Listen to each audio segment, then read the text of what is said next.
जय श्री कृष्ण। राधे राधे। श्री कृष्ण गोविंद हरे मुरारे, हे नाथ नारायण वासुदेवाय।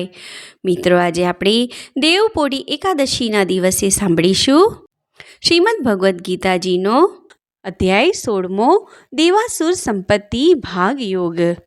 જો તમે ચેનલ પર નવા હોય તો ચેનલને સબસ્ક્રાઈબ કરી દેજો, જેથી તમને આવનારા આગલા વિડીયોની માહિતી આવી રીતે મળતી રહે। કૃષ્ણાય વાસુદેવાય હરએ પરમાત્મને પ્રણંત ક્લેશ નાશાય શ્રી ગોવિંદાય નમો નમઃ। અધ્યાય 16મો, દેવાસુર સંપત્તિ ભાગ યોગ। ભગવાન શ્રી કૃષ્ણે કહ્યું, હે અર્જુન, દેવી સંપત્તિવાળા મનુષ્યોમાં નિર્ભયતા, નિર્મળતા, સાત્વિક વૃત્તિ, જ્ઞાનને યોગ વિશે નિષ્ઠા, ધન ઇન્દ્રિયનું દમન, ત્યાગ, શાંતિ, નિંદા ન કરવી, દયા, લોલુપતાનો અભાવ, મૃદુતા, દુરાચારથી લજ્જા, તેજ, અચળતા, ક્ષમા, ધૈર્ય, પવિત્રતા, દ્રોહ ન કરવો, અભિમાનનો ત્યાગ। 26 ગુણો ઉત્પન્ન થાય છે। જ્યારે દંભ, અભિમાન, ક્રોધ, કઠોરતા, મોટાઈ, નિષ્ઠુરતા, અજ્ઞાન, આ ગુણો આસુરી ભાવ તરફ વળેલા મનુષ્યોમાં ઉત્પન્ન થાય છે। દેવી ભાવો મોક્ષ તરફ લઈ જાય છે, જ્યારે આસુરી ભાવો બંધનમાં નાખે છે। હે અર્જુન, તું શોક ન કર, તું દેવી ભાવો તરફ વળેલો છે। હે અર્જુન, આ સૃષ્ટિમાં પ્રાણીઓના સમુદાય 2 પ્રકારના છે, એક દેવી સૃષ્ટિને બીજી આસુરી સૃષ્ટિ। દેવી સૃષ્ટિ વિશે આગળ વિસ્તારથી તને કહ્યું, હવે આસુરી સૃષ્ટિ વિશે કહું છું, તે તું સાંભળ। આસુરી સ્વભાવવાળા પ્રવૃત્તિ કે નિવૃત્તિને જાણતા નથી, તેમનામાં શુદ્ધતા હોતી નથી, સત્ય હોતું નથી, તેઓ જગતને ઈશ્વર વગરનું, આધાર વગરનું અને અસત્ય કહે છે, કેવળ સ્ત્રી પુરુષના સમાગમથી ઉત્પન્ન થયેલું છે, તેથી કેવળ કામ ભોગવવા માટે જ છે। આવી દ્રષ્ટિ રાખીને ટૂંકી બુદ્ધિવાળા મનુષ્યો, ભયાનક કામો કરનાર, અલ્પમતિવાળા દુષ્ટો જગતના શત્રુ થઈને તેનો નાશ કરવા રચ્યા પચ્યા રહે છે। આવા દંભી માણસો નીચ કામોમાં પ્રવૃત્ત થાય છે। હે અર્જુન, તે અનેક આશામાં જકડાઈને, કામની ક્રોધને વશ થઈને ધન સંચય કરવાનો પ્રયત્ન કરે છે।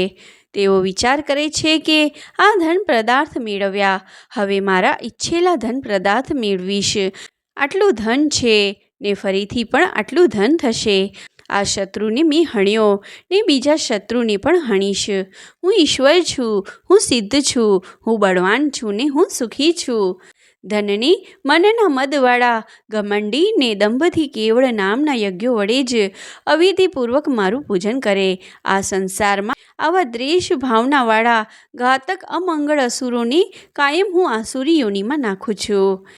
હે અર્જુન, પ્રત્યેક જન્મમાં આસુરી યોનિને પામેલા તે મૂઢ લોકો દંભથી યજ્ઞ કરે છે કે અહંકાર, બળ, ગર્વ, કામ, ક્રોધનો આશ્રય લઈ મારો દ્વેષ કરે છે, તે મને પામી શકતા નથી, તેમજ તે જન્મ પ્રતિ જન્મ વધારે ને વધારે અધમગતિને પામે છે।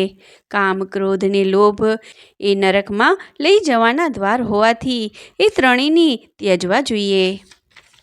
હે અર્જુન, આ નરકના 3 દ્વારથી છૂટીને મનુષ્ય શુભ કર્મ કરવાથી મોક્ષને મેળવી શકે છે। જેઓ શાસ્ત્રની વિધિ છોડીને મનમાની રીતે વર્તે છે, તેને ન તો સિદ્ધિ મળે છે, ન સુખ મળે છે કે ન ઉત્તમ ગતિ મળે છે। આથી કરીને શાસ્ત્રમાં જે કર્મો કરવાનું કહેલ હોય તે જ કર્મ કરવા જોઈએ। इति श्रीमद् भगवद् गीताમાં શ્રી કૃષ્ણ અર્જુન વચ્ચે થયેલ સંવાદમાં દેવાસુર સંપત્તિ ભાગ યોગ નામનો 16મો અધ્યાય સંપૂર્ણ। 16મા અધ્યાયનું મહાત્મય ફળ। ભગવાન શંકર પાર્વતીજીને અને ભગવાન વિષ્ણુ લક્ષ્મીજીને કહે છે કે હવે તમે 16મા અધ્યાયનું મહાત્મય ફળ વિશે સાંભળો। સૌરાષ્ટ્ર નામે એક રમણીય નગર હતું। તે નગરના રાજાનું નામ ખડકબાહુ હતું। તેનો એક હાથી ગાંડો થઈ સાંકળ તોડી આમ તેમ નાસભાગ કરવા લાગ્યો। આ હાથીને પકડવા રાજાના સૈનિકો આમથી તેમ દોડાદોડ કરતા હતા, છતાં તે હાથી પકડાતો ન હતો। એવામાં એક બ્રાહ્મણ ત્યાંથી પસાર થવા લાગ્યો। હાથી બ્રાહ્મણને જોઈને એક બાજુ ખસી ગયો ને બ્રાહ્મણને જવા માટેનો માર્ગ મોકળો કરી આપ્યો। રાજાએ આ જોયું અને એને આશ્ચર્ય થયું. તે બ્રાહ્મણ પાસે ગયો અને પૂછ્યું કે આ ગાંડો હાથી તમને જોઈને કેમ ખસી ગયો? આથી બ્રાહ્મણે જવાબ આપ્યો કે હે રાજન, હું નિયમિત રીતે ગીતાજીના 16મા અધ્યાયનો પાઠ કરું છું. તેના પ્રભાવે કરી આ ગાંડા હાથીએ મને રસ્તો કરી આપ્યો. આ સાંભળતા રાજા પણ નિયમિત ગીતાજીના 16મા અધ્યાયનો પાઠ કરવા લાગ્યો. એક સમયે રાજા જંગલમાં શિકાર કરવા ગયો. ત્યાં એક ગાંડા હાથીને જોયો. આ ગાંડા હાથીને જોતા રાજાની સાથે શિકારે આવેલા તેના માણસો નાસભાગ કરવા લાગ્યા. રાજાએ કંઈક વિચાર્યું ને તે ગીતાજીના 16મા અધ્યાયનો પાઠ કરતાં કરતાં હાથી પાસેથી પસાર થયો. છતાં હાથીએ કશું પણ કર્યું નહીં. આથી કરીને રાજાની શ્રદ્ધા અનેક ગણી વધી ગઈ.